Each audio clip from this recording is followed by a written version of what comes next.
Okay friends, just open your menu.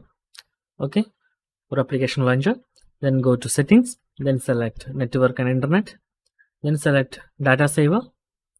Okay, then select use data saver. You can see here it is turned on. Click on that button. Now it is turned off. So in this way you can easily deactivate data saver, and it will be give full power to applications and internal applications to use mobile data. So if you are using a limited data plan, and then use this feature for saving your data.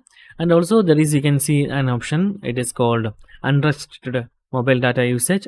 So you can simply add some application to prevent, whenever you turned on the data saver, then those application cannot use the mobile data.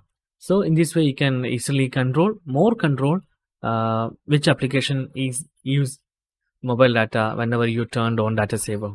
Data saver actually reduce background processing, and also it is restricted from some applications. So that's guys very simple tutorial, and if you need any kind of Android or iPhone tutorial, just comment below. I will post my replays as videos so you can easily watch and understand it. And if you enjoy this video, please like, comment, share and subscribe our channel for getting more videos like this.